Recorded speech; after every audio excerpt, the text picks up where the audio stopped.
I'd like to start with a statement. If you owe the bank $100, then it's your problem.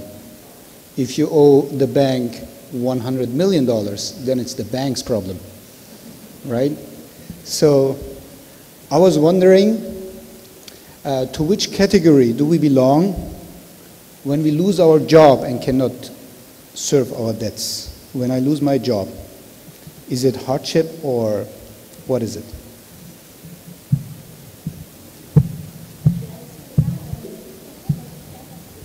Sure. Rahim. I'm Zakaria Uthman from Rating Agency of Malaysia. Okay, basically this is with regards to the equity-based financing. You're mentioning something about the investment DAR versus blown bank. You're basically questioning as to whether is there such thing as default in partnership as an equity. So in this case, because I'm trying to look from the Malaysian perspective, because I've come across in the PTCs, they also mention saying that a single, the first dollar default, in the sense that should there be any shortage of return, then it's considered default of a sukuk.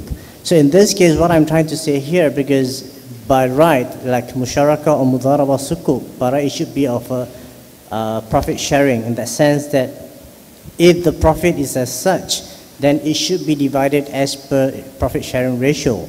But in this case, currently the situation here is just that, because they have two options, in the sense that they will have the profit sharing ratio, and on the other hand, they will look at the yield to maturity percentage. And towards the end of the day, they will come with the clause saying that should there be an excess, then it will be given to the issuer as incentive. And should there be any shortages, then the incentive, the issuer will put some kind of like top-up mechanism.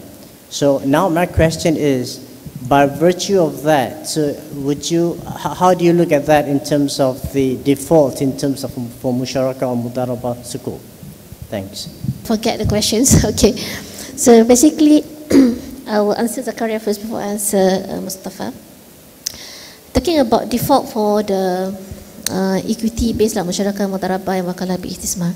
In the case of the investment DAR and blown bank, actually what happened was that they have blown bank appointing investment DAR to be their investment agent under a deposit product. Okay, and under the product, basically investment DAR told blown bank the expected profit would be X%, for example. Anything excess investment with DAR will take as incentive.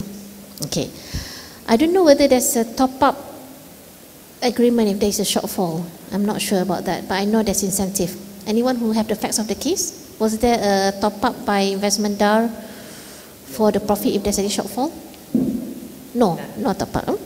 Okay, so that was some of the clauses, and there's a clause in their agreement that none of the parties will question the Sharia compliance of the contract. Okay.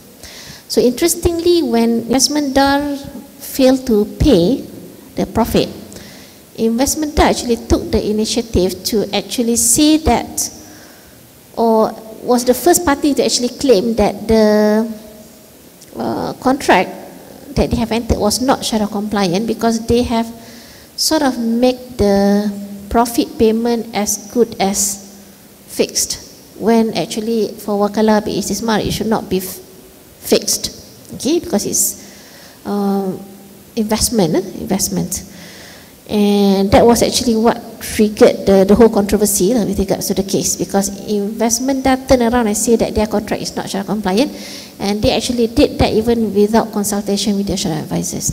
Okay, so the issue of whether that would be considered as a default. Okay, so in an investment agency contract or mudarabah or musharaka, it is common for the contract to have the positive and negative covenants. Okay, what the partner or the investment agent must do under the contract.